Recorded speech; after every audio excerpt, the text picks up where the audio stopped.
नई मशीनें अर्जुन की फैक्ट्री में लग चुकी थीं। नई मशीनों की आवाज़ अब फैक्ट्री में गूंज रही थी। कुछ दिनों तक अर्जुन और वर्षा की हर सुबह एक नई उम्मीद के साथ शुरू होती और हर शाम एक नई निराशा के साथ खत्म होती। एक एक करके लगभग सारे टेंडर्स रिजेक्ट होते चले गए। प्राइसिंग का बहाना था, कहीं एक्सपीरियंस का, तो कहीं प्रोजेक्ट ऑलरेडी अलॉटेड होने की बात कही गई।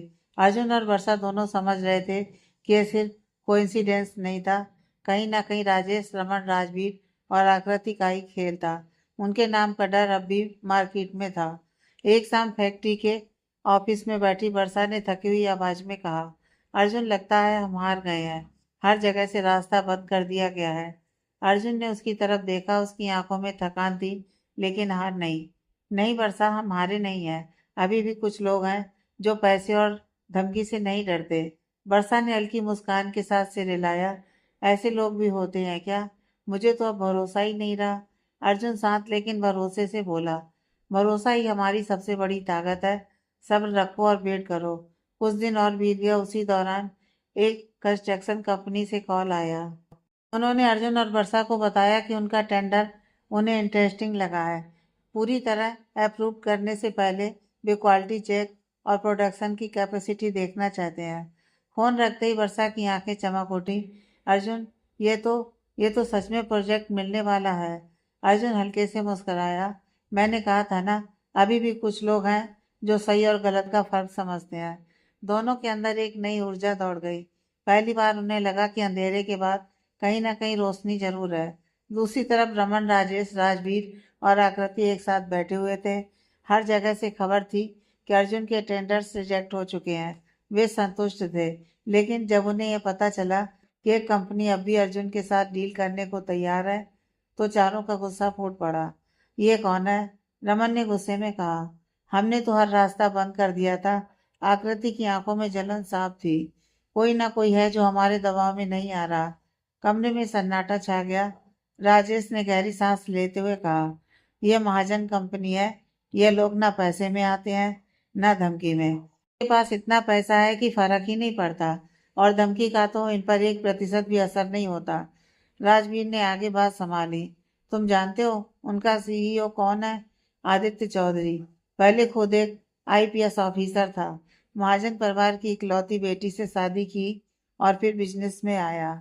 शुरुआत में उसे बिजनेस फील्ड का ज़्यादा अनुभव नहीं था, लेकिन आज वो इतना बड़ा बिजनेसमैन बन चुका है कि पुराने पुराने दिग्गज भी उसके सामने टिक नहीं पाते।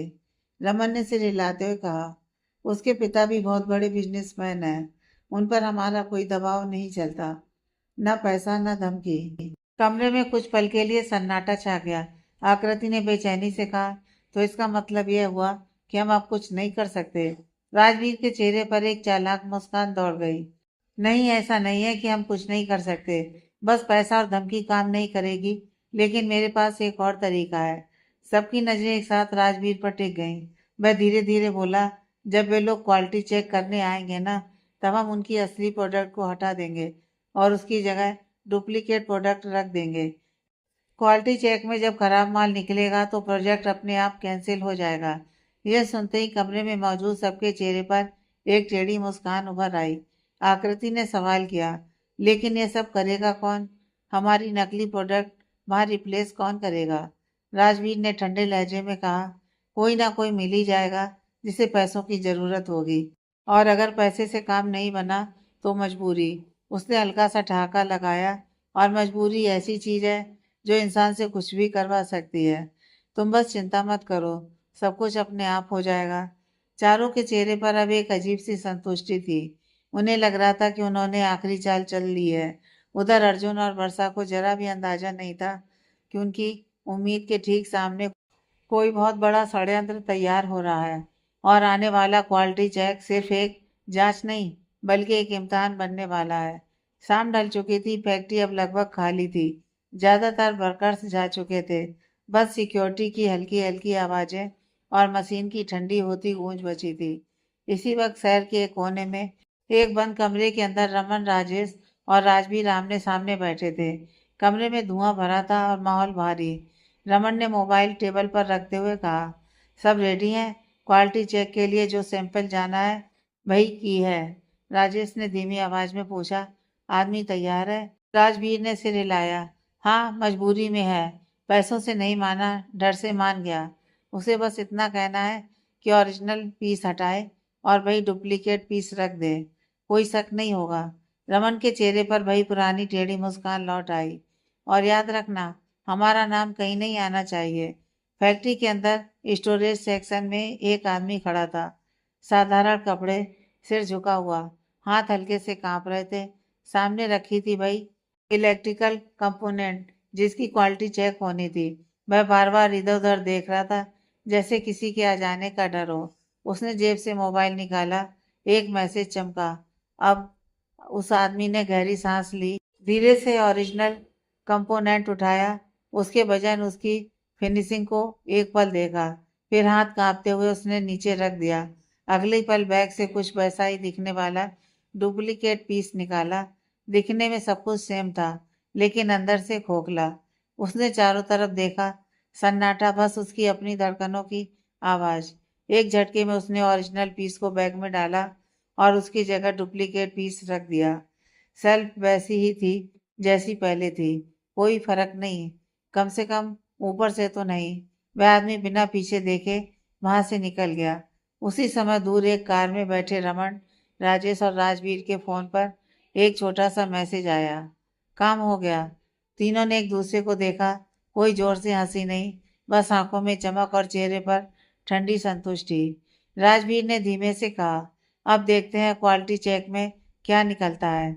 आज का दिन अर्जुन और वर्षा दोनों के लिए बहुत बड़ा था। दिल में उम्मीद थी, आंखों में एक नई चमक। सुबह सुबह तीनों ने एक साथ नाश्ता किया और बान्या को स्कूल छोड़ने निकल पड़े।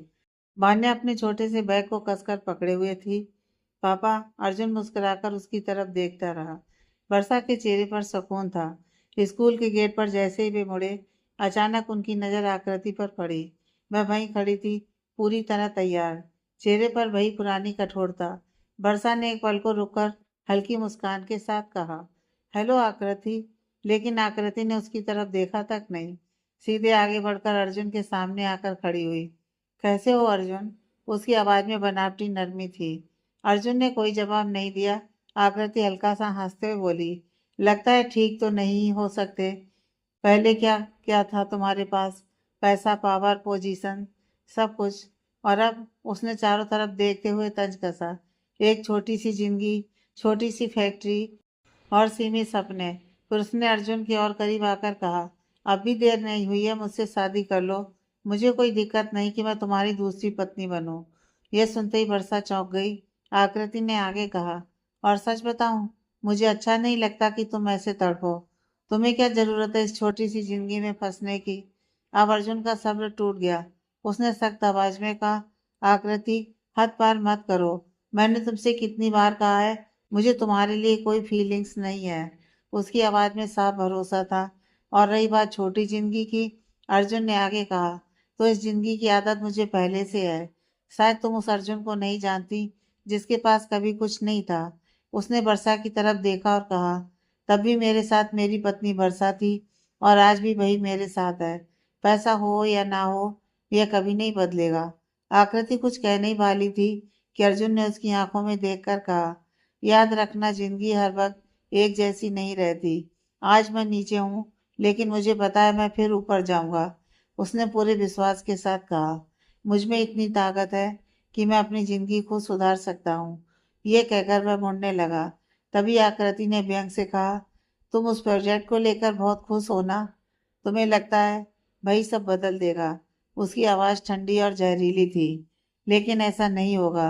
वह प्रोजेक्ट तुम्हें नहीं मिलेगा और मैं प्रॉमिस करती हूँ, आगे भी कोई प्रोजेक्ट नहीं मिलेगा।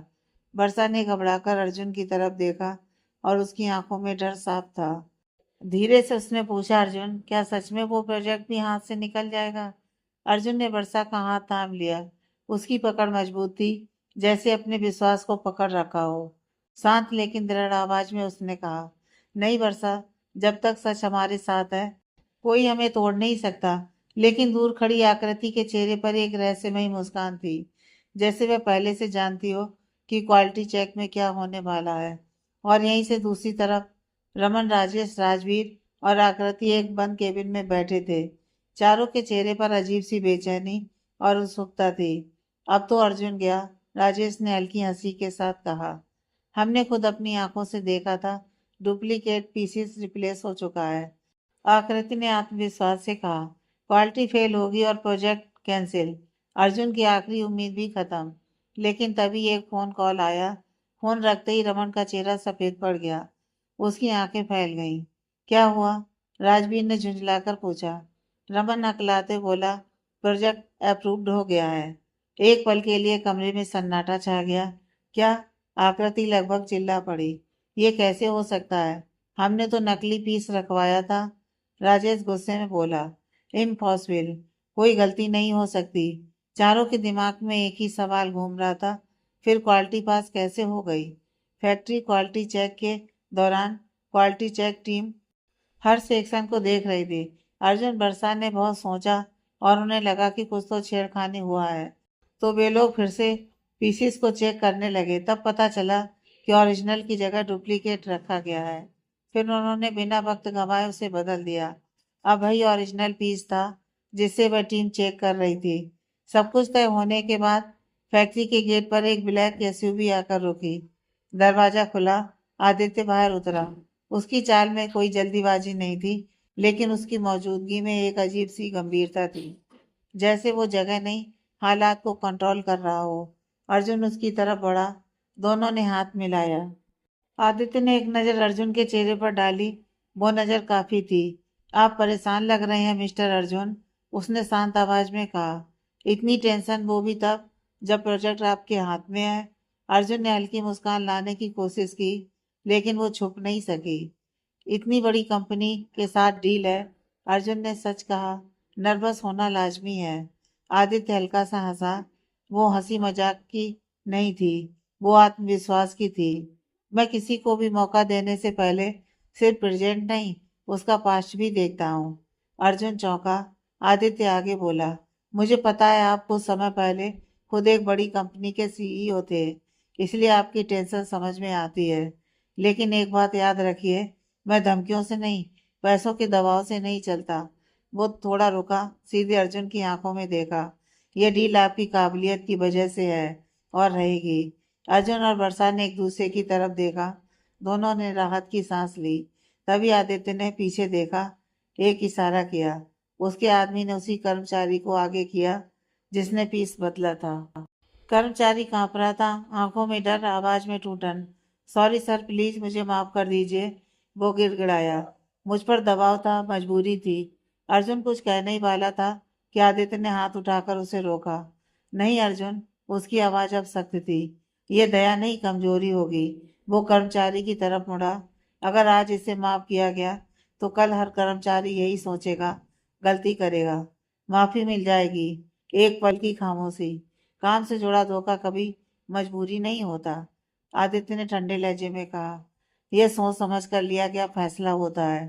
फिर अर्जुन की तरफ देखकर बोला, सजा क्या होगी ये आप तय करेंगे, लेकिन एक बात याद रखिए, नेतृत्व में भरोसा जरूरी है और भरोसा टूटे तो उदाहरण बनना भी उतना ही जरूरी है।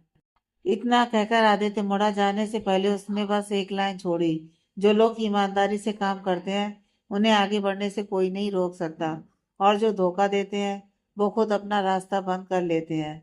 एसयूवी आगे बढ़ गई और पीछे रह गए अर्जुन, वर्षा और एक ऐसा फैसला जो पूरी फैक्ट्री की दिशा बदलने वाला था, अगर चाहो तो। प्रोजेक्ट अप्रूव होने के बाद अर्जुन और वर्षा की खुशी शब्दों में बयान करना मुश्किल था। यह सिर्फ एक प्रोजेक्ट नहीं था, यह उनकी मेहनत, उनके संघर्ष और उनके आत्मसम्मान की जीत थी। दोनों ने एक पल भी जाया नहीं किया। प्रोडक्शन बढ़ाया गया, मशीन्स अपग्रेड की गईं, नाइट शिफ्ट शुरू हुई। जिस फैक्ट्री को लोग स्मॉल स्केल कहकर नज़रअंदाज करते थे, वो अब तेजी से एक पहचान बना रही थी। महाजन कंपनी का प्रोजेक्ट मिलते ही मार्केट का रवैया बदल गया। जो कंपनियां कल तक अर्जुन को छोटा समझकर प्रोजेक्ट देने से इनकार कर रही थी, आज वही लोग खुद चलकर ऑफर लेकर आए। अर्जुन और वर्षा पहले से कहीं ज्यादा व्यस्त थे, लेकिन उनकी आंखों में थकान नहीं, सपने थे। धीरे धीरे छोटी फैक्ट्री का विस्तार होने लगा। नई यूनिट्स, नई कर्मचारी, नई उम्मीदें और इसी के साथ उनकी तरक्की। दूसरी तरफ ये सब रमन, राजेश, राजवीर और आकृति से बिल्कुल बर्दाश्त नहीं हो रहा था। हर नई डील, हर बढ़ता ऑर्डर उनके जख्मों पर नमक था। उधर कपूर इंडस्ट्रीज के कंपटीटर्स जो सालों से अर्जुन के डर से चुप बैठे थे, अब उन्हें मौका मिल गया था। जब तक अर्जुन कपूर इंडस्ट्रीज में था, किसी की भी हिम्मत नहीं थी उसे ओवरटेक करने की। लेकिन अब अर्जुन नहीं था और कपूर इंडस्ट्रीज डगमगा रही थी। कंपटीटर्स ने अपनी किस्मत आजमानी शुरू कर दी। नए contracts, aggressive pricing, market capture, सब कुछ तेजी से होने लगा। और हैरानी की बात यह थी कि कपूर इंडस्ट्रीज उनका सामना भी नहीं कर पा रही थी। आकृति के लिए यह सबसे बड़ा झटका था।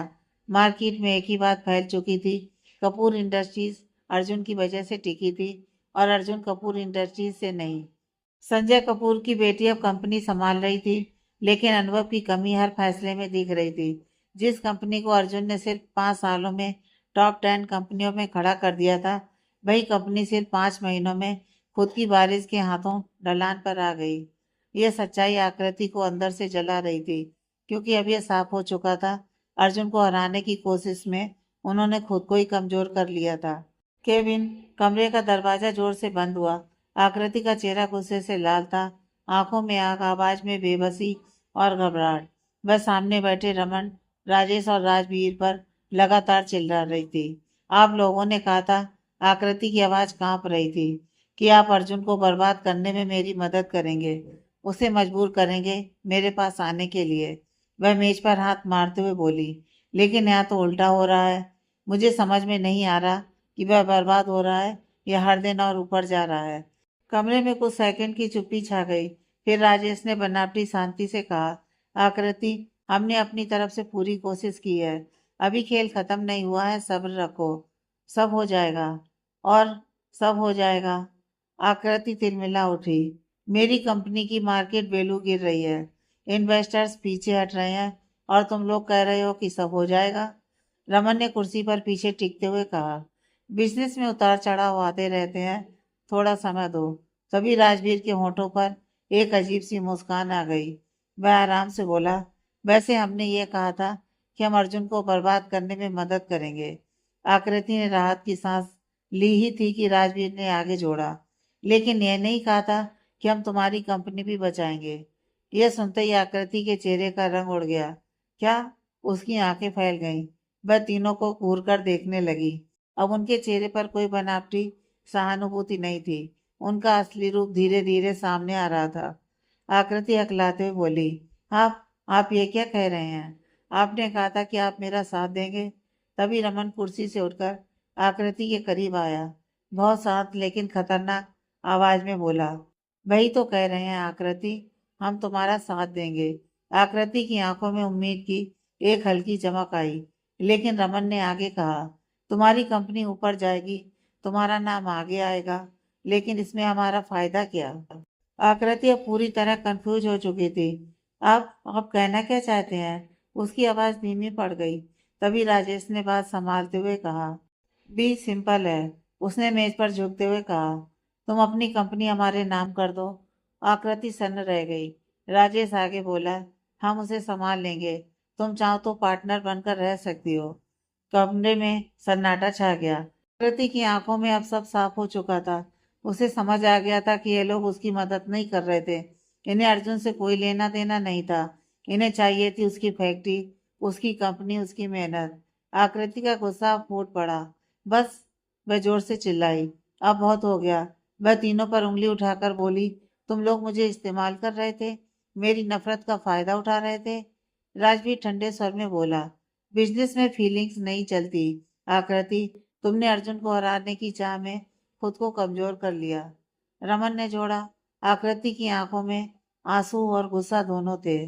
मैं अपनी कंपनी किसी को नहीं दूंगी, वह चिल्लाई। तुम लोग यहाँ से निकल जाओ। तीनों एक दूसरे को देखकर हल्की सी मुस्कान में कमरे से बाहर निकल गए। दरवाजा बंद होते ही आकृति वहीं कुर्सी पर टूट सी गई। अब वह जान चुकी थी कि असली जंग अर्जुन से नहीं थी, असली दुश्मन तो उसके आसपास ही थे। रात का समय आकृति को समझ में नहीं आ रहा था कि वह क्या करे। दिमाग में रमन, राजेश और राजवीर की बातें बार बार घूम रही थी। भारी कदमों से वह घर पहुंची। घर में घुसते ही एक आवाज उसके कानों में पड़ी, हॉल में ईशान और संजय जी वीडियो कॉल पर बात कर रहे थे। मोबाइल स्क्रीन पर बान्या का मासूम चेहरा दिख रहा था। ईशान मुस्कुराते हुए कह रहा था, संडे को हम सब बाहर चलेंगे, घूमेंगे, मजे करेंगे। वह प्यार से बोला, बान्या चाचू के साथ चलेगी ना? बान्या खुशी से उछल पड़ी, तालियां बजाते हुए अपनी तोतली भाषा में बोली, हाँ हाँ चाचू। स्कूल जाने के बाद वह और भी बातें करने लगी। उसकी मासूम टूटी फूटी बोली सुनने में बहुत सुकून देती थी। संजय जी भी हंसते हुए बोले, मेरी पोती दादू के साथ गेम्स खेलेगी। हॉल में खड़ी आकृति ये सब सुन रही थी। उसके अंदर कुछ टूट रहा था। कुछ मिनट बाद वीडियो कॉल कट हो गया। अचानक आकृति का गुस्सा फूट पड़ा। आप लोगों का दिमाग खराब हो गया है क्या? वह चिल्लाई। उसी की वजह से आपकी कंपनी डूब रही है और आप लोग उसकी बच्ची के साथ हॉलीडे प्लान कर रहे हैं। उसकी आवाज कांप रही थी। आपको पता है मैं किस दर्द से गुजर रही हूँ? संजय जी कुछ कहने ही वाले थे कि ईशान अचानक बोल पड़ा, कंपनी अर्जुन भैया की वजह से नहीं। ईशान की आवाज तेज थी, तेरी गलती की वजह से डूब रही है। आकृति सन्न रह गई। ईशान आगे बोला, किसने कहा था उन्हें कंपनी से बाहर निकालने को? और तेरा दर्द? उसने गहरी सांस ली। उसकी भी जिम्मेदार तो खुद है। अर्जुन के प्यार को, उसकी ममता को तूने गलत समझाना, इसमें उसकी कोई गलती नहीं है। ईशान, आकृति गुस्से में चीख पड़ी। ईशान ने सख्त आवाज में कहा, चिल्लाना बंद कर। अब मैं कोई छोटा बच्चा नहीं हूँ। मुझे भी समझ आती है। अपनी गलती किसी और पर मत डाल। पहले अपने दिमाग और दिल को सही जगह पर लगा। इतना कहकर ईशान अपने कमरे में चला गया। कमरे में एक अजीब सी चुप्पी छा गई। आकृति ने धीरे से नजर संजय जी की ओर उठाई। उन्होंने कुछ नहीं कहा, क्योंकि ईशान की हर बात सच थी। आकृति ने अर्जुन के प्यार को गलत समझा था। उसी एक गलत फहमी ने सब कुछ बदल दिया था। संजय जी धीरे धीरे अपने कमरे की ओर बढ़ गए। आकृति अकेली रह गई, खामोशी में और अपने ही फैसलों के बोझ के साथ। आज वर्षा और अर्जुन को कई दिनों बाद थोड़ा सुकून मिला था। पिछले कुछ महीनों से दोनों लगातार काम में लगे हुए थे। फैक्ट्री को आगे बढ़ाने के लिए दिन रात एक कर दिया था। आकृति, रमन, राजेश और राजवीर ने उनके रास्ते में कई मुसीबतें खड़ी की थी।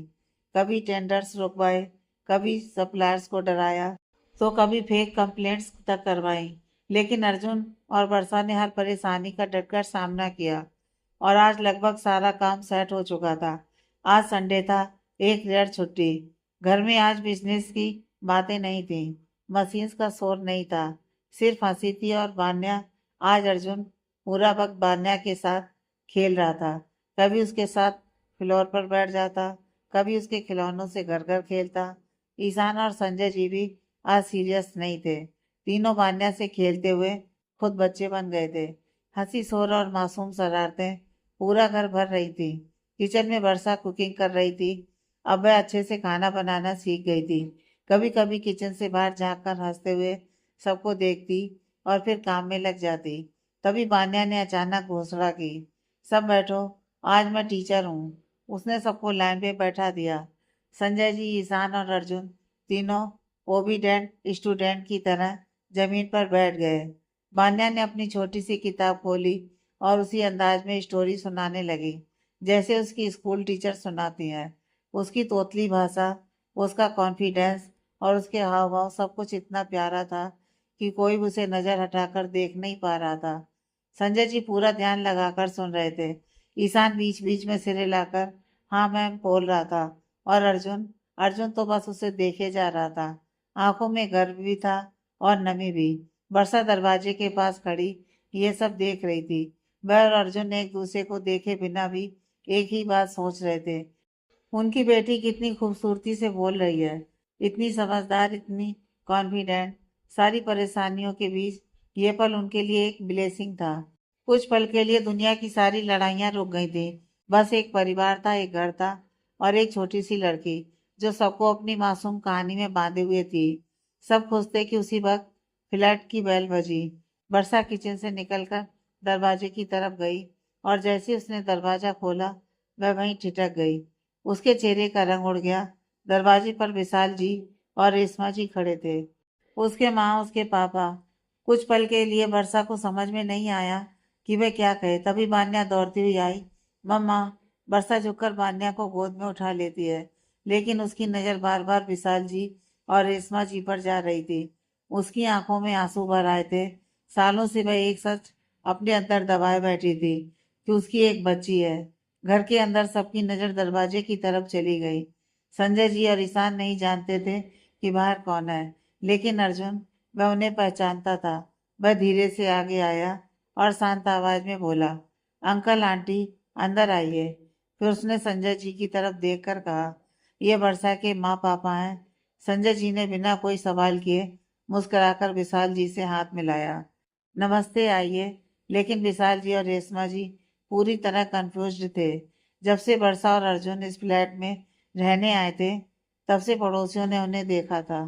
किसी ने विशाल जी को बताया भी था कि उनकी बेटी यहीं रहती है, इसलिए आज वे यहाँ आए थे सच जानने। अर्जुन को देखकर वे समझ बैठे थे कि दोनों ने शादी कर ली है, लेकिन बान्या, उस छोटी सी बच्ची की मौजूदगी उनके होश उड़ा रही थी। रेशमा जी की नजर बान्या पर जाकर टिक गई। वह कुछ कहना चाहती थी, लेकिन शब्द गले में अटक गए। विशाल जी का चेहरा कठोर था, लेकिन आंखों में अचानक एक अजीब सी घबराहट थी। उनके सामने एक ऐसा सच खड़ा था जिसके लिए वे बिल्कुल तैयार नहीं थे। और वर्षा वर्षा चुपचाप खड़ी थी, गोद में बान्या और आंखों में डर। अब सच छुपाने की कोई जगह नहीं बची थी। विशाल जी और रेशमा जी ऐसे ही चुप खड़े थे। उनकी खामोशी देखकर संजय जी ने धीरे से कहा, मैं समझ सकता हूँ आप क्या सोच रहे हैं। ये दोनों एक दूसरे से प्यार करते हैं, ये बच्चे नहीं हैं और उन्हें सही और गलत का फर्क पता है। अगर इन्होंने अपने रिश्ते को छुपाया तो वो गलत हो सकता है, और पेरेंट्स होने के नाते ये जानना आपका हक है। विशाल जी और रेशमा जी अब भी कुछ नहीं बोले। संजय जी ने आगे कहा, अगर आपने खुद वर्षा के लिए रिश्ता तय किया होता, तब भी आप अर्जुन से बेहतर लड़का नहीं ढूंढ पाते। विशाल जी की नजर अब भी सिर्फ बान्या पर थी। संजय जी ने उसी नजर को पकड़ते हुए कहा, वो आपकी पोती है, अर्जुन और वर्षा की बेटी। मैं समझ सकता हूँ इतनी सारी बातें एक साथ संभालना आसान नहीं होता। कमरे में एक अजीब सी चुप्पी फैल गई। फिर संजय जी ने सबकी तरफ देखा। वर्षा, अर्जुन, विशाल जी, रेशमा जी सब एक दूसरे को बस देखते जा रहे थे। किसी की नज़र किसी पर अटकी हुई थी। विशाल की और रेशमा जी की नज़र बान्या पर थी। अर्जुन और वर्षा की नज़र विशाल जी और रेशमा जी पर थी। जैसे हर कोई दूसरे की प्रतिक्रिया पढ़ने की कोशिश कर रहा हो। फिर संजय जी अपनी जगह से उठे और शांत आवाज में बोले, जो मुझे लगा मैंने कह दिया। अब ये आपका फैमिली मैटर है, आप लोग शांति से बैठकर बात करें। इतना कहकर संजय जी ने ईशान को इशारे से बुलाया और दोनों वहां से बाहर चले गए। दरवाजा बंद हुआ। कमरे में सिर्फ 4 लोग रह गए थे और एक छोटी सी बच्ची। अब कोई बाहर वाला नहीं था। अब सच से भागने की कोई वजह भी नहीं थी। संजय जी और ईशान के जाने के बाद घर में एक अजीब सी खामोशी छा गई। कमरे में सिर्फ विशाल जी, रेशमा जी, वर्षा और अर्जुन थे। अर्जुन की गोद में बान्या बैठी हुई थी। उसकी छोटी छोटी उंगलियां अर्जुन की उंगली पकड़े थी। विशाल जी और रेशमा जी की नजर बस बान्या पर टिकी हुई थी, जैसे उन्हें अपनी आंखों पर भरोसा ही नहीं हो रहा हो। अचानक विशाल जी के घुटने जवाब दे गए। वो फर्श पर बैठ गए और रोते हुए अर्जुन के पैर छूने लगे। यह देखकर अर्जुन घबरा गया। वो तुरंत खड़ा हुआ। अंकल, ये आप क्या कर रहे हैं? उसकी आवाज कांप गई। आप मुझसे बड़े हैं, मेरे लिए आप पिता समान हैं। अर्जुन ने जल्दी से विशाल जी को उठाया, लेकिन विशाल जी ने उसे कसकर गले लगा लिया। उनका शरीर कांप रहा था। टूटी हुई आवाज में बोले, सच जानने के बाद भी तुमने मेरी बेटी से शादी की? मुझे समझ में नहीं आ रहा कि मैं क्या कहूँ। उस दिन गलती मेरी थी। मुझे उसे रोकना नहीं चाहिए था। अगर मैं उसे उस दिन जाने देता तो आज मेरी बेटी की जिंदगी ऐसे न टूटती। वो पूरी तरह टूट चुके थे। रेशमा जी की आंखों से लगातार आंसू बह रहे थे। अर्जुन ने धीरे से कहा, अंकल, उस दिन आपकी कोई गलती नहीं थी। आपको कहाँ पता था कि आगे क्या होने वाला है। बीते हुए कल को याद करके खुद को सजा मत दीजिए। रेशमा जी ने कांपती आवाज में कहा, तुम नहीं जानते उस दिन से लेकर आज तक हम कितने दर्द में जिए हैं। हर रात यही सोचते रहे कि हमारी बेटी की जिंदगी बर्बाद हो गई। हम खुद को कभी माफ नहीं कर पाए। फिर उन्होंने वर्षा की तरफ देखा और रोते हुए बोली, लेकिन आज तुम दोनों को साथ देकर हम शब्दों में बयान नहीं कर सकते कि हम कितने खुश हैं। हमने कभी सोचा भी नहीं था कि हमारी बेटी की जिंदगी फिर से मुस्कुरा सकती है। अर्जुन ने शांत लेकिन मजबूत आवाज में कहा, आंटी जो हो गया उसे बदल नहीं सकते, लेकिन आज हम सब साथ हैं। वर्षा मेरे साथ है, मेरी बेटी मेरे साथ है। इससे बड़ा सुख और क्या हो सकता है। विशाल जी ने आंखों में भरे आंसुओं के साथ वर्षा की तरफ देखा। उनकी आवाज टूट गई। बेटा तूने हमें पहले क्यों नहीं बताया।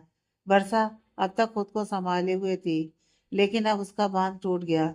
वो रोते हुए बोली, पापा उस वक्त मैं प्रेग्नेंट थी। बान्या अर्जुन की ही बेटी है। यह सुनते ही विशाल जी और रेशमा जी फूट फूट कर रो पड़े।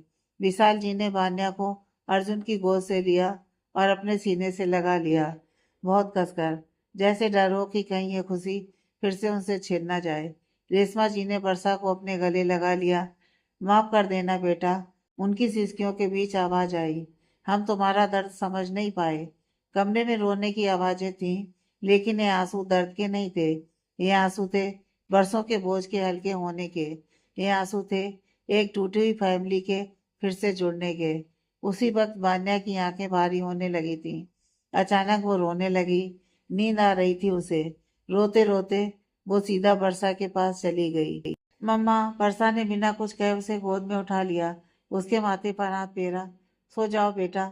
वो उसे लेकर अंदर कमरे में चली गई। कुछ ही मिनटों में बान्या उसकी बाहों में गहरी नींद में चली गई। वर्षा धीरे से उसे बिस्तर पर सुलाकर बाहर आई। हॉल में रेशमा जी बैठी थी। उनकी आंखों में अब भी एक खालीपन था। उन्होंने धीमे से कहा, हम तो उससे ठीक से बात भी नहीं कर पाए, प्यार भी नहीं कर पाए। वर्षा उनके पास बैठ गई, नर्म आवाज में बोली, कोई बात नहीं माँ, कल कर लेना। आप यहीं तो रहने वाली हैं ना। फिर तो आप जब चाहें अपनी पोती के साथ खेल सकती हैं। रेशमा जी हल्की सी मुस्कुराई, आंखें भर आईं। थोड़ी देर बाद वर्षा ने सबको खाने के लिए बुलाया। सब एक साथ डाइनिंग टेबल पर बैठ गए। खाना सामने था, लेकिन बातें नहीं थी। एक अजीब सी awkward साइलेंस सबके बीच फंसी हुई थी। कोई कुछ कह रहा था तो सिर्फ चम्मच और प्लेटों की आवाज। खाना खत्म होने के बाद सब अपने अपने कमरे की तरफ चले गए। एक कोने में वर्षा चुपचाप बैठी थी, जमीन को देख रही थी, जैसे किसी गहरी सोच में डूबी हुई हो। अर्जुन कमरे में आया। उसे ऐसे देखकर वो रुक गया, फिर पास आकर बोला, क्या हुआ, क्या सोच रही हो। वर्षा कुछ देर चुप रही, फिर धीरे से बोली, मैंने कभी नहीं सोचा था कि मेरी जिंदगी में इतना कुछ हो जाएगा। माँ पापा, उन्होंने कितना कुछ देखा है। उसकी आवाज हल्की सी कांप गई।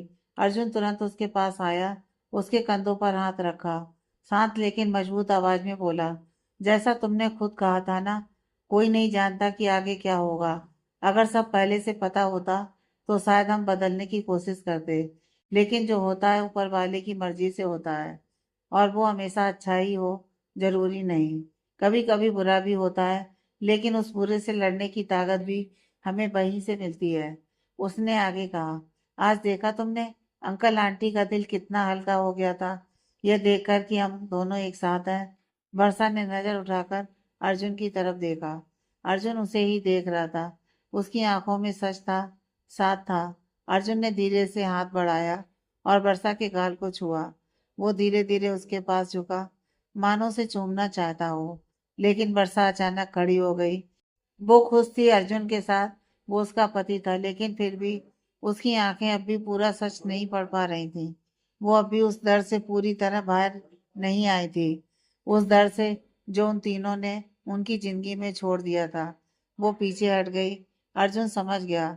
उसने कोई जोर नहीं दिया, बस चुपचाप वहीं खड़ा रहा, क्योंकि कुछ जख्म वक्त लेते हैं और प्यार वक्त देना जानता है। रात भर घर में एक अजीब सी शांति थी, आंसुओं के बाद की शांति। सुबह की पहली धूप खिड़की से अंदर आई तो जैसे सब कुछ थोड़ा हल्का लगने लगा। अगले दिन अर्जुन किचन में खड़ा चाय बना रहा था। उसे अभी भी पिछली रात के पल बार बार याद आ रहे थे। तभी पीछे से किसी ने आवाज दी, बेटा। अर्जुन पलटा। सामने विशाल जी खड़े थे। उनकी आंखों में अब भी नमी थी, लेकिन चेहरे पर अजीब सी शांति थी। बेटा, अगर बुरा ना मानो तो एक बात कहूँ। अर्जुन ने तुरंत कहा, अंकल आप जो चाहें कह सकते हैं।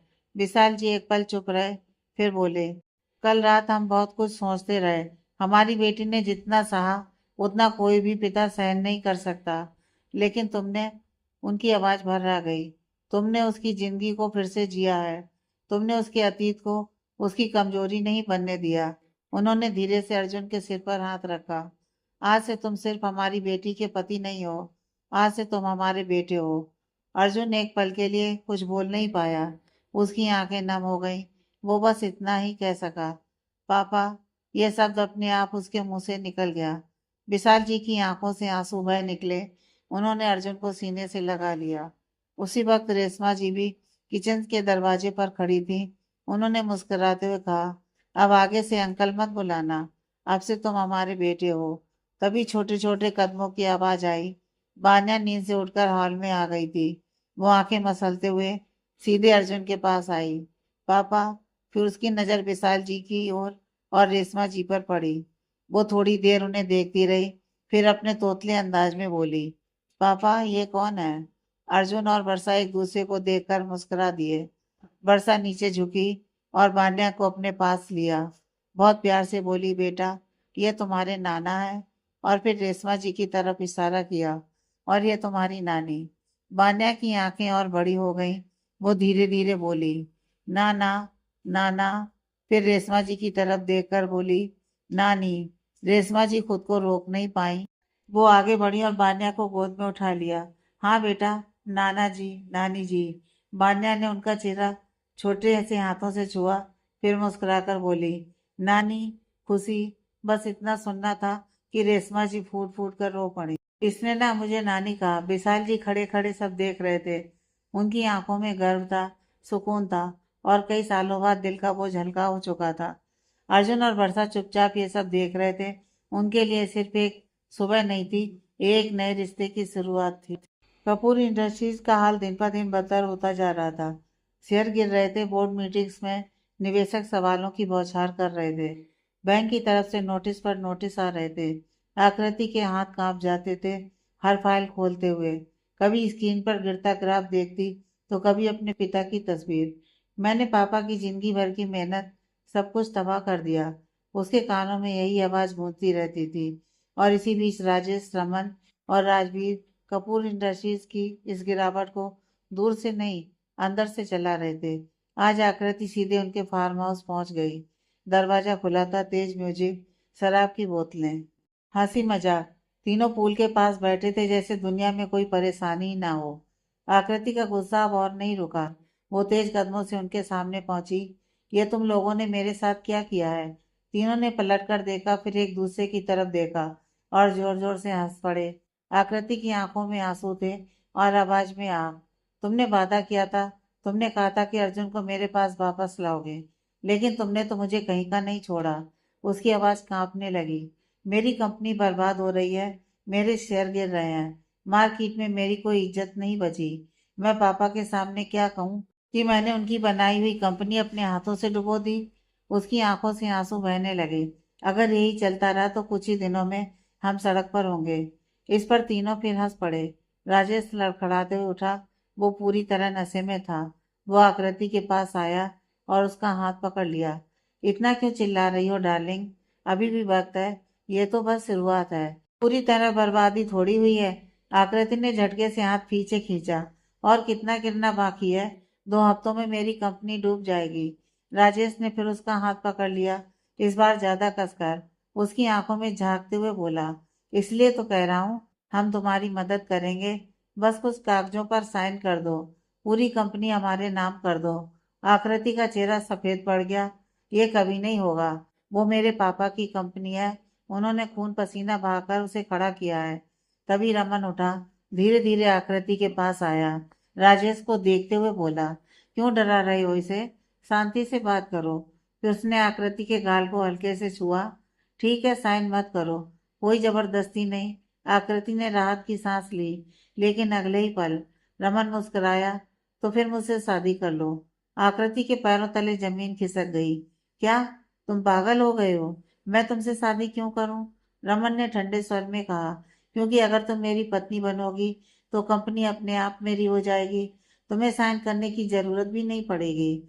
उसकी मुस्कान और गहरी हो गई। और जब तुम मेरी हो जाओगी तो तुम्हारी हर चीज मेरी होगी। आकृति का शरीर कांप उठा। तुम एक बार जेल जा चुके हो, वो काफी नहीं था, फिर से जाना है। तुम जैसे घटिया इंसान से शादी मेरी जिंदगी की सबसे बड़ी सजा होगी। उसकी आंखों में नफरत थी। मैंने तुम पर भरोसा किया और यही मेरी सबसे बड़ी गलती थी। वो पलट कर जाने लगी। तभी राजवीर ने उसका हाथ पकड़ लिया। इस बार उसकी आवाज में नशा नहीं, सिर्फ धमकी थी। देखो आकृति, मैं तुम्हें प्यार से समझा रहा हूँ। अगर हमारी बात नहीं मानी तो हमें अपनी तरह आसमान नहीं बनना पड़ेगा। उसने पास आकर धीरे से कहा, और तब ना कंपनी बचेगी, ना इज्जत और ना ही कोई रास्ता। आकृति की आंखों से आंसू बह रहे थे। वो पूरी तरह फंस चुकी थी। कपूर इंडस्ट्रीज खतरे में थी। आकृति ने पूरी ताकत लगाकर खुद को छुड़ाया और पीछे हटी। उसका दिल जोर जोर से धड़क रहा था। उसे समझ में आ गया था कि वो बहुत बड़ी गलती कर चुकी है। उसे यहाँ कभी नहीं आना चाहिए था। वो तेज कदमों से दरवाजे की तरफ बढ़ी, लेकिन तभी राजवीर के चेहरे पर एक अजीब सी दरिंदगी भरी मुस्कान फैल गई। अब कहाँ जा रही हो आकृति? उसकी आवाज में जहर था। राजेश हंसते हुए बोला, हमें तो पहले से पता था, लड़कियां मेरे लिए खिलौना जैसी होती हैं। खेलना आता है मुझे। आकृति का शरीर कांप गया। तभी रमन ने ठंडे लहजे में कहा, देखो, ये सब मुझे भी पसंद नहीं है, लेकिन तुम्हारे लिए मैंने खुद को इतना नीचे गिराया कि शादी तक का ऑफर दे दिया। वो धीरे धीरे उसके करीब आया। अगर मेरा अच्छा रूप पसंद नहीं तो मेरा असली रूप देख लो। इतना कहते ही राजेश ने एक झटके में आकृति का हाथ पकड़कर उसे अपनी तरफ खींच लिया। आकृति ने चीखने की कोशिश की, लेकिन उसकी आवाज गले में ही दब गई। उसने पूरी ताकत से खुद को छुड़ाया। अपने नाखून उसकी बाह में गड़ा दिए और जोर से धक्का दिया। हाथ मत लगाना मुझे। उसकी आंखों से आंसू बह रहे थे। दिल में डर था, गुस्सा था और खुद पर पछतावा भी। मैं यहाँ क्यों आई? मुझे पता था ये लोग कैसे हैं। वो फिर से बाहर की तरफ भागी, लेकिन फार्म हाउस का दरवाजा पहले से ही बंद किया जा चुका था। राजवीर सामने आकर खड़ा हो गया। एक बार अंदर आ गई हो तो बाहर निकलना इतना आसान नहीं होता है। राजेश और रमन भी उसके पीछे आ गए। तीनों ने उसे चारों तरफ से घेर लिया। आकृति की सांसें तेज हो गईं। उसके पैरों में जैसे जान ही नहीं बची थी। वो पीछे हटते हटते दीवार से लग गई। प्लीज मुझे जाने दो। लेकिन उसकी आंखों में कोई इंसानियत नहीं थी।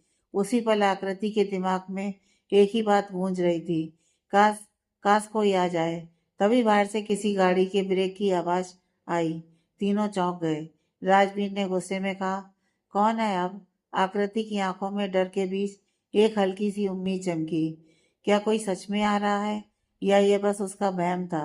अगले ही पल फार्म हाउस का दरवाजा जोर से खुला और सामने अर्जुन खड़ा था। उसकी आंखों में गुस्सा नहीं, आग थी। एक ऐसी आग जो सब कुछ जला देने को काफी होती है। राजेश, रमन और राजवीर तीनों के चेहरे उतर गए। तू? राजेश के मुंह से शब्द जैसे फिसल गए। अर्जुन एक कदम आगे बढ़ा।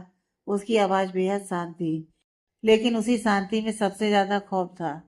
हाथ हटाओ उससे। उसकी नजर सीधे राजेश के हाथ पर थी, जो भी आकृति की कलाई पकड़े हुए था। राजेश ने जबरदस्ती हंसने की कोशिश की। अर्जुन, यह हमारा पर्सनल मामला है। अर्जुन की आंखें लाल हो गईं। वो एक झटके में आगे बढ़ा और राजेश का हाथ झटक कर अलग कर दिया। तुम्हारा पर्सनल मामला? किसी औरत को मजबूर करना कब से पर्सनल हो गया? आकृति ने अर्जुन को देखते ही राहत की लंबी सांस ली। उसके घुटने कांप रहे थे। वो पीछे हटकर दीवार से लग गई। अर्जुन, उसकी आवाज कांप रही थी। अर्जुन ने पलटकर उसे देखा। उस नजर में गुस्सा नहीं था, बस सख्त भरोसा था। डरो मत, मैं हूँ। ये दो शब्द आकृति के लिए उस वक्त सबसे बड़ा सहारा बन गए। रमन ने माहौल हल्का करने की कोशिश की। देख अर्जुन, बिजनेस की बात है, तू बीच में मत पड़। अर्जुन हंसा, लेकिन वो हंसी ठंडी थी। बिजनेस? मैं जानता हूँ तुम तीनों का बिजनेस। जहाँ जाते हो वहां सिर्फ बर्बादी छोड़ते हो। अर्जुन की आवाज में अब गुस्सा नहीं, एक ठंडा सा यकीन था। और कितनी जिंदगियां बर्बाद करोगे, मेरे रहते हुए? एक भी नहीं। वो एक एक कर तीनों को देख रहा था, राजेश, रमन और राजवीर। उसने गहरी सांस ली और फिर आकृति की तरफ देखा। पुलिस किसी भी वक्त यहाँ पहुंच सकती है, अर्जुन ने शांत लेकिन सख्त आवाज में कहा। तुम यहाँ से चली जाओ, इनसे निपटना मेरा काम है। आकृति की आंखों में आंसू थे, डर था, लेकिन अब उसके साथ एक नई चीज भी थी, हिम्मत। वो तीनों को एक आखिरी नजर देकर बिना कुछ कहे वहां से निकल गई। उसके कदम कांप रहे थे, लेकिन दिल में एक बात साफ थी, आज वो टूटने से बच गई थी। दरवाजा बंद होते ही माहौल फिर से भारी हो गया। राजवीर हंसा। वो हंसी जहरीली थी। बहुत हीरो बन रहा है तू, अर्जुन। न कल हमारा कुछ बिगाड़ पाया, न आज। वो एक कदम आगे आया। तू जानता भी है तू किससे पंगा ले रहा है? उस दिन बच गया, लेकिन बार बार ऐसा मौका नहीं मिलेगा। अगली बार। उसकी बात पूरी होने से पहले ही अर्जुन ने उसे काट दिया। मौका? मौका तो भगवान ने मुझे दिया है, तुम तीनों को सबक सिखाने का। यह सुनते ही तीनों जोर जोर से हंसने लगे। राजेश ने घमंड से कहा, तुझे लगता है तू हमें मार देगा? हम वो लोग हैं जिन तक कानून भी सोच समझ कर पहुंचता है। अर्जुन धीरे धीरे उनके करीब आया, इतना करीब कि उसकी आंखों में सीधे देख सके। उसकी आवाज धीमी थी, लेकिन हर शब्द चुभ रहा था। मैं तुम्हें मारूंगा नहीं, क्योंकि मौत आसान होती है। तुम्हें तो वही भुगतना होगा जो तुम औरतों को देते आए हो। तुम्हें अपनी ही बनाई हुई दुनिया में घुट घुट कर मरना होगा। और याद रखना, तुम्हारी मौत औरतों के हाथों लिखी जाएगी। तुम समझ भी नहीं पाओगे कि कब, क्यों और कैसे सब खत्म हो गया। तभी बाहर सायरन की आवाज गूंजी। पुलिस। कुछ ही पल में दो पुलिस वाले अंदर आए। हमें सूचना मिली थी कि यहाँ तेज आवाज में पार्टी चल रही है। आसपास के लोग परेशान हैं। राजेश तुरंत संभल गया। चेहरे पर नकली शराफत। सर, आप खुद देख सकते हैं, यहाँ कोई पार्टी नहीं है। लगता है किसी ने गलत सूचना दी है।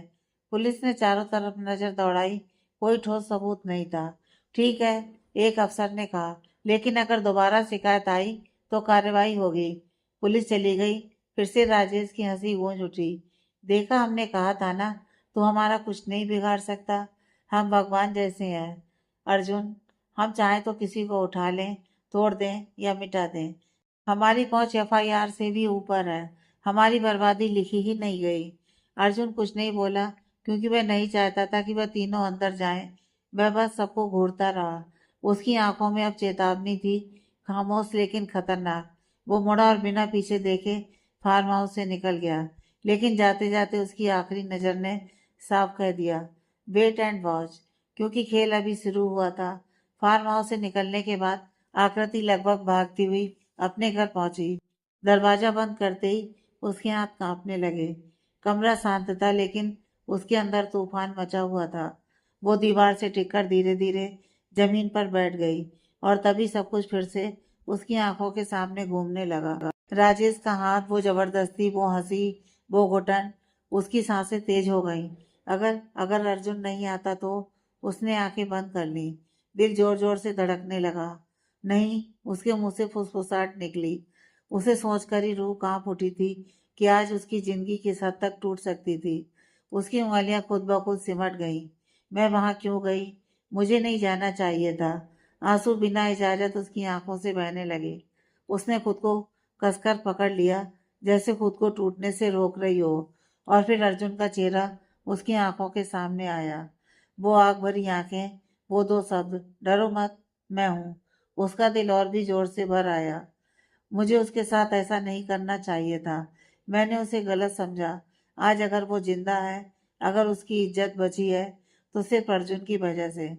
उसका दिल चाहा कि अभी उसी वक्त उसके पास जाए, उससे माफी मांगे, रो रो कर सब कह दे। लेकिन हिम्मत नहीं हुई। जो कुछ देर पहले उसके साथ हुआ था, वो किसी को बताने की ताकत उसमें नहीं थी, खासकर अपने पापा को। वो धीरे धीरे उठी और कमरे से बाहर झांका। ड्राइंग रूम में संजय जी बैठे थे, फाइलें खुली थी। चेहरे पर चिंता साफ दिख रही थी। कंपनी। उसका दिल और डूब गया। सब मेरी वजह से, मेरी नासमझी, मेरा भरोसा। वो कैसे अपने पापा के सामने जाए, क्या कहे कि जिन तीन लोगों पर उसने आखिरी उम्मीद रखी, वही उसे तोड़ने पर उतारू थे? कि उसकी एक गलती सिर्फ कंपनी ही नहीं, उसकी जिंदगी भी खत्म कर सकती थी। उसके कदम आगे बढ़ ही नहीं पाए। डर था, पापा की नाराजगी का नहीं, उनकी टूटती उम्मीदों का। वो वहीं खड़ी रही, चुप, बेबस। और उसी पल उसे पहली बार एहसास हुआ कि लड़ाई सिर्फ बाहर की नहीं होती, सबसे बड़ी जंग अपने अंदर होती है। और ये जंग आकृति के लिए अभी शुरू ही हुई थी। अगली सुबह डाइनिंग टेबल पर तीन लोग बैठे थे। संजय जी, आकृति और ईशान। चम्मचों की हल्की आवाज थी, लेकिन बातचीत बिल्कुल नहीं। ईशान चुपचाप नाश्ता कर रहा था, पर आकृति, उसकी प्लेट सामने थी, पर नजर कहीं और अटकी हुई थी। संजय जी, वो अखबार नहीं देख रहे थे, वो अपनी कंपनी के डूबते हुए आंकड़े देख रहे थे। उनकी आंखें थकी हुई थीं, चेहरे पर वही पुरानी चिंता। अचानक उनकी नजर आकृति पर गई। उसी पल आकृति की नजर भी अपने पापा से टकरा गई। दिल जोर से धड़का। वो घबराकर बोली, पापा मुझे माफ कर दीजिए, लेकिन आगे के शब्द निकल ही नहीं पाए। संजय जी ने गहरी सांस ली। आवाज भारी थी। पता है आकृति, सालों पहले मेरी हालत भी ऐसी ही थी। आकृति चौंक गई। तेरी माँ के जाने के बाद तुम दोनों को संभालना था, और ऊपर से बिजनेस। उनकी आवाज भर्रा गई। मैं सब कुछ बैलेंस नहीं कर पा रहा था। थोड़ी देर रुककर बोले, तभी मुझे अर्जुन मिला था। आकृति का दिल बैठ गया। सूरज की किरण जैसा था वो। उसने मेरी डूबती हुई कंपनी को संभाला, और जब वो चला गया, विशाल जी की आंखें नम हो गईं। तो मेरी कंपनी की रौनक भी उसके पीछे पीछे चली गई। अखबार मेज पर रख दिया। आज मेरी कंपनी फिर डूब रही है, लेकिन अब मैं किस मुंह से उससे जाकर कहूँ कि फिर से मेरी कंपनी बचा लो। आवाज टूट गई, जिसे मेरी बेटी ने खुद कंपनी से बाहर निकाल दिया। ये शब्द आकृति के सीने में छुरे की तरह लगे। उसके मुंह से एक भी शब्द नहीं निकला, क्योंकि जो कुछ उसके पापा कह रहे थे वो सब सच था। उसकी आंखों से आंसू छलक पड़े। संजय जी और कुछ नहीं बोल पाए। वो बिना कुछ खाए उठे और अपने कमरे में चले गए। कमरे में अब सिर्फ ईशान और आकृति थे। ईशान ने धीरे से उसकी तरफ देखा। अभी वक्त है, जाओ अर्जुन भाई से माफी मांग लो। मान लो कि तुमसे गलती हो गई, शायद वो वापस आ जाएं। इतना कहकर ईशान उठ गया और वहां से चला गया। आकृति वहीं बैठी रह गई। उसके दिमाग में एक ही सवाल गूंज रहा था, मैं किस मुंह से जाऊं? इतनी बड़ी गलती के बाद। कुछ देर बाद वो उठी। कदम भारी थे, आंखें सूनी, एक जिंदा लाश की तरह वो अपनी कंपनी पहुंची। आकृति जैसे ही कपूर इंडस्ट्री के गेट से अंदर कदम रखती है, उसे एक जबरदस्त झटका लगता है। पूरी कंपनी में अजीब सी हलचल थी। कर्मचारी फुसफुसा रहे थे। मैनेजमेंट फ्लोर पर फोन लगातार बज रहे थे। स्क्रीन पर ग्रीन एरो ऊपर की तरफ भाग रहे थे। आकृति घबरा गई। ये सब क्या हो रहा है? उसका दिल तेजी से धड़कने लगा। वो तेज कदमों से बोर्ड रूम की तरफ बढ़ी। जैसे ही उसने बड़ी स्क्रीन पर नजर डाली, उसकी सांस अटक गई। कपूर इंडस्ट्री के शेयर्स, जो कल तक जमीन छू रहे थे, आज तेजी से ऊपर जा रहे थे। वो बेलू जो गिरकर सबको डरा चुकी थी, अब मिनटों में रिकवर हो रही थी। आकृति सन्न रह गई। ये कैसे हो सकता है? कल तक तो सब कुछ खत्म हो रहा था। तभी पीछे से एक आवाज आई, मैम। आकृति ने पलट कर देखा। किरण खड़ा था।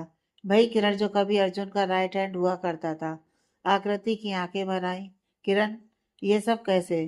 किरण के चेहरे पर हल्की सी मुस्कान आई, लेकिन उसमें इज्जत थी, गर्व था। ये सब अर्जुन सर ने किया है, मैम। आकृति का दिल जोर से धड़का। अर्जुन? किरण आगे बढ़ा। कल रात से ही उन्होंने काम शुरू कर दिया था। आकृति सुनती जा रही थी, जैसे हर शब्द उसके दिल पर धीरे धीरे दस्तक दे रहा हो। सर ने सबसे पहले पुराने इन्वेस्टर्स को कॉल किया, जिन लोगों का भरोसा कपूर इंडस्ट्री से कभी नहीं टूटा था। आकृति की आंखें और नम हो गईं। फिर उन्होंने अपनी इलेक्ट्रिकल अप्लायंसेस वाली फैक्ट्री से एक बड़ा ऑर्डर कपूर इंडस्ट्री को ट्रांसफर किया, जिससे मार्केट को यह सिग्नल गया कि कपूर इंडस्ट्री अब भी चल रही है। किरण रुका नहीं। सर ने दो नए प्रोजेक्ट आज सुबह ही अनाउंस करवाए। एक एनर्जी सेविंग यूनिट्स पर, दूसरा लोकल मैन्युफैक्चरिंग को इंटरनेशनल सप्लाई से जोड़ने का। आकृति को अपनी गलती अब और साफ दिख रही थी। और सबसे बड़ी बात, मैम। किरण की आवाज थोड़ी धीमी हो गई। सर ने मीडिया में एक भी निगेटिव खबर आने नहीं दी। उन्होंने अपने कॉन्ट्रैक्टर से यह स्टेटमेंट दिलवाया कि कपूर इंडस्ट्री पर वो खुद भरोसा करते हैं। स्क्रीन पर शेयर फिर ऊपर गया। आकृति की आंखों से आंसू बह निकले। उन्होंने यह सब मेरे बिना बताए? किरण ने सिर हिलाया। सर ने कहा था कि जिस कंपनी को मैंने अपने खून पसीने से खड़ा किया है, उसे मैं डूबने नहीं दूंगा, चाहे मेरा नाम उससे जुड़ा हो या नहीं। यह सुनते ही आकृति का दिल पूरी तरह टूट गया। जिस इंसान को उसने धोखा दिया, वही आज भी उसके पापा की कंपनी के पीछे दीवार बनकर खड़ा था। आकृति ने खुद से बुदबुदाया, मैंने क्या कर दिया अर्जुन? और उसी पल उसने तय कर लिया कि अब वो भागेगी नहीं, अब वो माफी मांगेगी। आकृति एक पल भी रुक नहीं पाई। कपूर इंडस्ट्री से निकलते ही उसके कदम सीधे अर्जुन की फैक्ट्री की तरफ मुड़ गए। पहले वो उसके ऑफिस पहुंची, लेकिन वहां अर्जुन नहीं था। केबिन खाली था।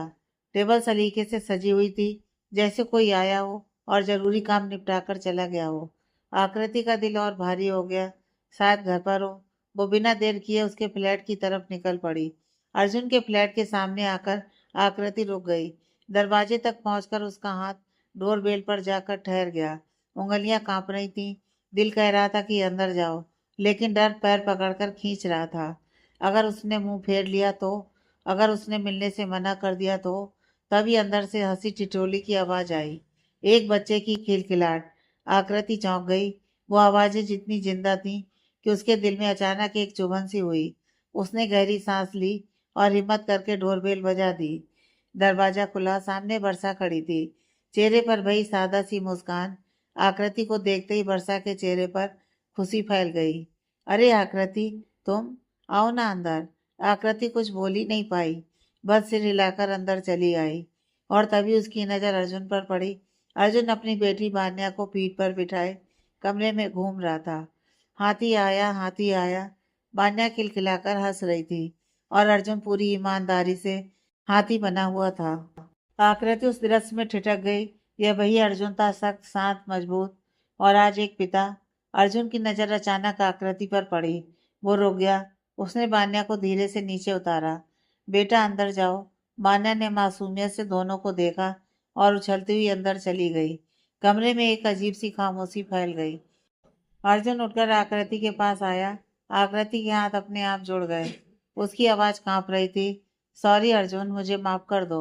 उसकी आंखों से आंसू बह निकले। मैंने तुम्हें बहुत दर्द दिया, फिर भी तुमने मेरे पापा की कंपनी को डूबने से बचाया। अर्जुन ने शांत स्वर में कहा, वो मेरा फर्ज था। आकृति ने सिर उठाया। अर्जुन की आंखों में कोई शिकायत नहीं थी। जिस दिन मैं सड़क पर था, मेरे पास कुछ नहीं था। तुम्हारे पापा ने मुझ पर भरोसा किया, मुझे एक मौका दिया। वो थोड़ा रुका। उस भरोसे पर मैं थूक नहीं सकता। फिर हल्की मुस्कान के साथ, तो रोना बंद करो। आकृति हिचकते हुए बोली, तुम मुझसे नाराज नहीं हो? अर्जुन हंस पड़ा। मैं गुस्सा क्यों करूं? तुम आज भी मेरी आंखों में वही आकृति हो जिसे मैंने पहली बार देखा था। वो यादों में खो गया, छोटी सी, स्कूल जाने वाली। आकृति ने झट से आंसू पोंछे और नकली नाराजगी दिखाते हुए बोली, ओह हेलो, स्कूल नहीं कॉलेज, और वो भी फर्स्ट ईयर। अर्जुन ने भौहें उठाई। अच्छा, मुझे तो याद है तुम्हारा बैग तुमसे बड़ा हुआ करता था। पीछे खड़ी वर्षा हंसी रोक नहीं पाई। कमरे का माहौल हल्का हो गया। हंसी के बीच एक बात साफ थी, जो टूट गया था वो पूरी तरह खत्म नहीं हुआ था, और जो तूफान आया था अब उसे लौटने का रास्ता मिल चुका था। जहाँ एक तरफ टूटे रिश्ते फिर से जुड़ने लगे थे, वहीं दूसरी तरफ किसी और की जिंदगी अंधेरे में कैद थी। शहर से बहुत दूर, इतना दूर कि वहाँ मोबाइल नेटवर्क तक ठीक से नहीं आता। चारों तरफ ऊंची दीवारें, जंग लगा गेट, और उस पर लिखा हुआ था, मानसिक स्वास्थ्य केंद्र। अंदर एक अजीब सी खामोशी थी। न पूरी तरह शांति, न पूरी तरह शोर। बस दबी हुई चीखें, टूटी हुई हंसी, और थकी हुई सांसें। एक कमरे में एक लड़की बैठी थी, बेहद खूबसूरत। ऐसी खूबसूरती जो बीमारी के बाद भी छुप नहीं पाई थी। बिखरे हुए बाल, सूनी आंखें, चेहरे पर मासूमियत और डर का अजीब मेल। उसे देखकर कोई भी समझ जाता कि वो एक मानसिक रोगी है, लेकिन फिर भी उसकी खूबसूरती नजरअंदाज नहीं की जा सकती थी। उसके कपड़े एक नर्स बदल रही थी। लड़की बार बार हाथ झटक रही थी, कभी हंसती, कभी अचानक चुप हो जाती। शांत रहो, नर्स ने थकी हुई आवाज में कहा। सब ठीक है, लेकिन लड़की की आंखों में डर था, जैसे उसे कुछ याद आ रहा हो या कुछ भूल जाने की कोशिश कर रही हो। उसी वक्त दरवाजे के पास दो युवक चुपचाप खड़े थे, संकीर्ण जगह में छिपकर। उनकी नजरें कमरे के अंदर थीं। उनके चेहरे पर उत्सुकता नहीं, गंदी दिलचस्पी थी। देख यार, एक ने धीमे से कहा, पागल है फिर भी। दूसरा हल्की हंसी हंस दिया, लेकिन अगले ही पल पीछे से कड़क आवाज गूंजी, तुम दोनों यहाँ क्या कर रहे हो? दोनों चौंक गए। पीछे पंकज खड़ा था। उसकी आंखों में गुस्सा था। शर्म नहीं आती? मरीज है वो, ये अस्पताल है, तमाशा नहीं। दोनों सिर झुकाए खड़े रह गए। निकलो यहाँ से, अभी के अभी। पंकज की आवाज में ऐसा दबाव था कि दोनों बिना कुछ कहे वहां से चले गए। पंकज ने एक पल के लिए कमरे की तरफ देखा। वो लड़की अब भी सहमी हुई थी। उसकी नजरें खिड़की पर टिकी थीं, जैसे बाहर कोई उसका इंतजार कर रहा हो, या जैसे वो खुद किसी को ढूंढ रही हो। पंकज ने गहरी सांस ली और अपने काम में लग गया। रात गहरी हो चुकी थी। मेंटल वार्ड की लाइट्स धीमी कर दी गई थी। नर्सें दवाइयां देकर मरीज को सुला रही थी। वो लड़की बिस्तर पर लेटी थी, आंखें आधी बंद। दवा का असर धीरे धीरे हावी हो रहा था। उसकी सांसें आसमान थीं, कभी तेज कभी बहुत हल्की। कुछ ही मिनटों में वो गहरी नींद में चली गई। बाट के बाहर अंधेरे में दो परछाइयां हिली। वही दो लड़के। उन्होंने चारों तरफ नजर दौड़ाई, कोई नहीं था। एक ने धीरे से दरवाजा खोला, दूसरा बाहर पहरा देने लगा। लड़की सो रही थी, यह देखकर उनकी हिम्मत बढ़ गई। एक पल में उन्होंने उसका मुंह दबाया और उसे जबरदस्ती उठाकर बाट से बाहर ले आए। कोई चीख बाहर नहीं निकल पाई। हॉस्पिटल के पीछे एक पुराना स्टोर रूम था, टूटी दीवारें, जंग लगा दरवाजा।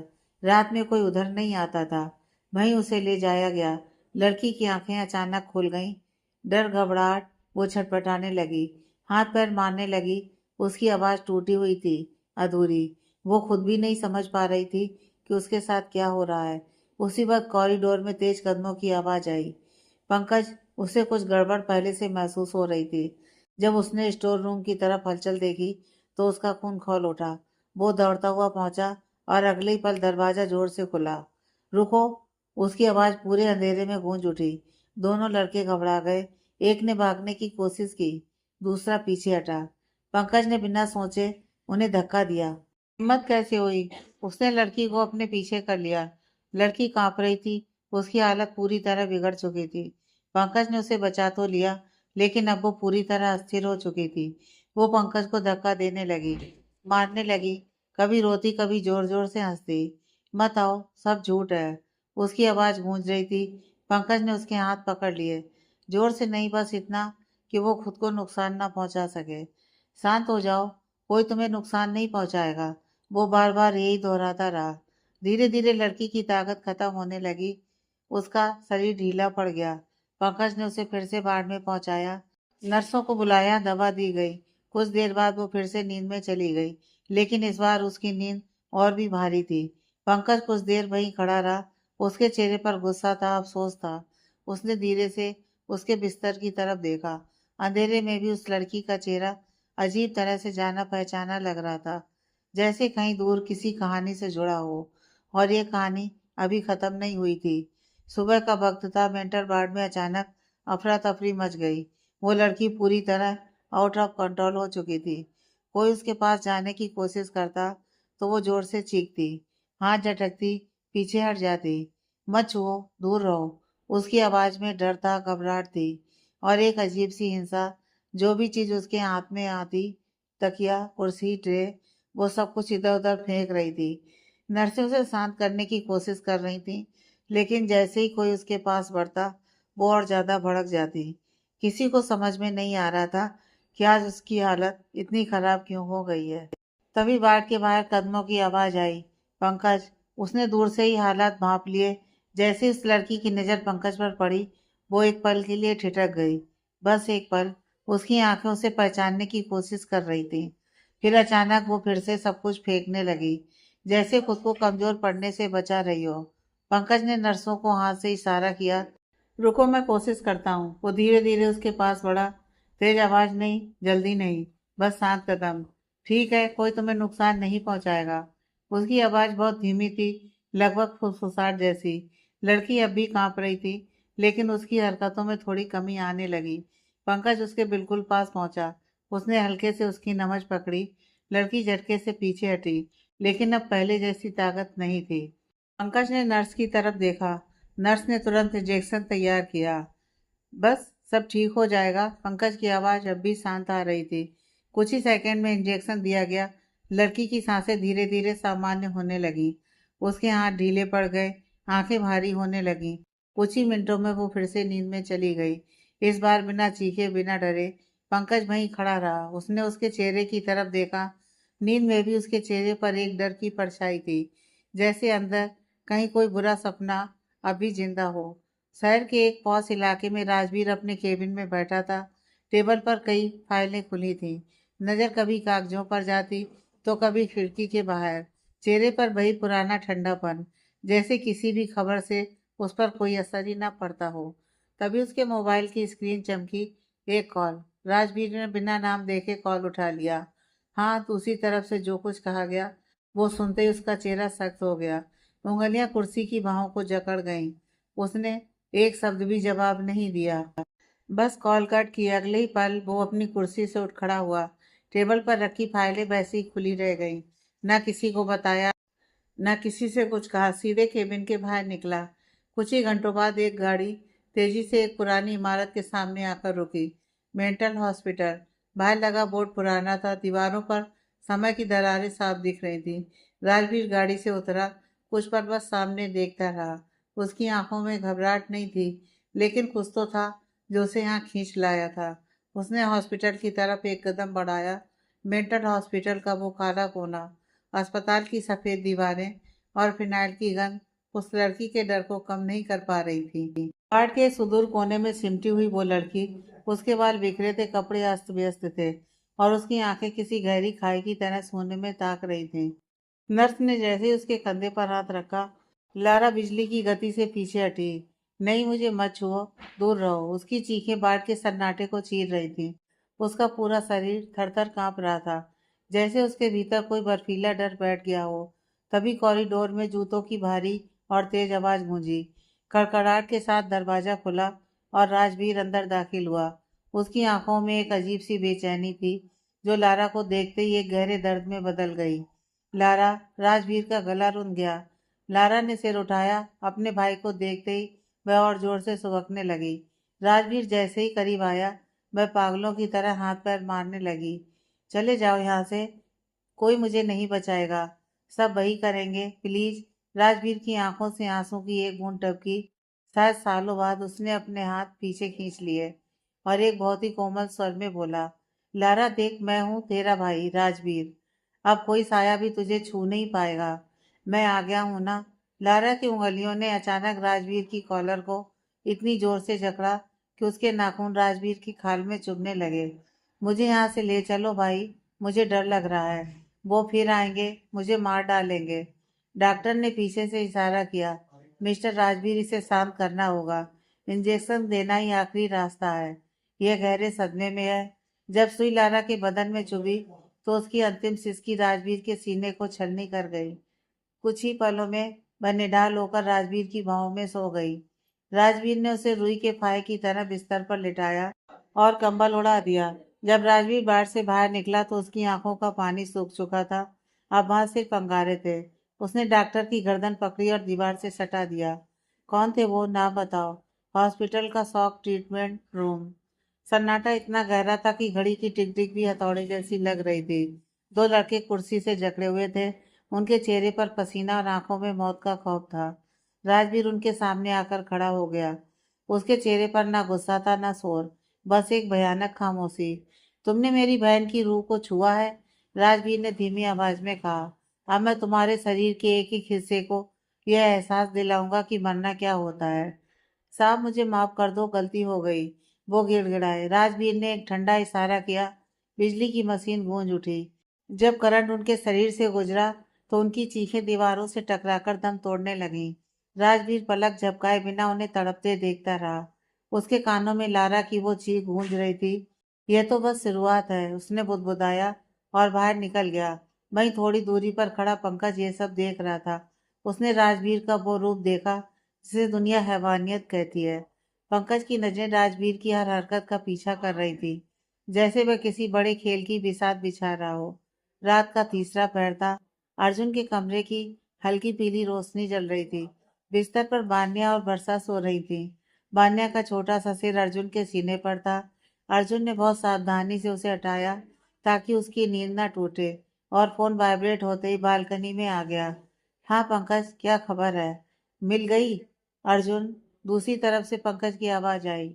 वही लड़की है जिसे हम ढूंढ रहे थे, लारा, राजवीर की सगी बहन। अर्जुन के हाथ फोन पर कस गए। खेल अब बराबरी पर आया है। तुम्हें पता है ना क्या करना है? बिल्कुल, पंकज ने ठंडी मुस्कान के साथ कहा। कॉल कट गई। अर्जुन ने आंखें उठाकर अंधेरे को देखा। उसकी आंखों में वो आग थी जो धीरे धीरे सब कुछ जला देती है। उधर पंकज ने फोन नीचे रखा। उसके होठों पर हल्की सी मुस्कान आई। वो मुस्कान खुशी की नहीं थी, वो तबाही की शुरुआत थी। दोनों की आंखों में एक ही आग जल रही थी। अब खेल शुरू हो चुका था और अब किसी को बचाया नहीं जाना था। अर्जुन जैसे ही कमरे में मुड़ा, उसने देखा कि वर्षा उठकर खड़ी है। उसकी आंखों में आंसू थे और चेहरे पर एक अजीब सी दहशत। किससे बात कर रहे थे अर्जुन? क्या फिर से वही सब शुरू होने वाला है? वर्षा की आवाज कांप रही थी। अर्जुन ने नजरें झुका ली। वह बिना जवाब दिए आगे बढ़ने लगा। तभी वर्षा ने उसका हाथ पकड़ लिया। अर्जुन रुक गया, पीछे मुड़ा। वर्षा की आवाज कांप रही थी। फिर से नहीं अर्जुन, मैं उन तीनों की वजह से बार बार टूट चुकी हूँ। तुम 3 बार मरते मरते बचे हो और नहीं सह पाऊंगी। बस छोड़ दो प्लीज। उसकी बात सुनते ही अर्जुन का चेहरा गुस्से से तमतमा उठा। जीने दूं? वर्षा, उन्होंने हमारे सपनों की अर्थी उठाई है। तुम मेरे सामने खड़ी हो फिर भी दूर हो। क्यों? उसने वर्षा का चेहरा अपने हाथों में लिया। मेरा मन करता है तुम्हें सीने से लगा लूं, तुम्हें दुनिया की हर खुशी दूं, लेकिन जब भी मैं करीब आता हूँ तुम कांपने लगती हो। तुम्हें मेरा प्यार नहीं, उन दरिंदों का चेहरा याद आता है। बताओ कैसे माफ कर दूं उन्हें? अर्जुन की आवाज अब दहाड़ में बदल गई थी। कानून को मौका दिया था तुम्हारी खातिर, पर कानून अंधा है। अब मेरी आंखें खुल गई हैं। जब तक वो जिंदा है तुम्हारा डर कभी खत्म नहीं होगा। मैं उन्हें खत्म कर दूंगा वर्षा, ताकि तुम फिर से मुस्कुरा सको। अर्जुन झटके से बाहर निकल गया। वर्षा वहीं जमीन पर ढह गई। उसने अपने कानों पर हाथ रख लिए, लेकिन उसे उस काली रात की चीखें सुनाई दे रही थीं। एक तरफ प्रतिशोध की आग में जलता अर्जुन था और दूसरी तरफ अपनी ही यादों के मलबे में दबी वर्षा। अब तबाही तय थी। आगे की कहानी नेक्स्ट पार्ट में।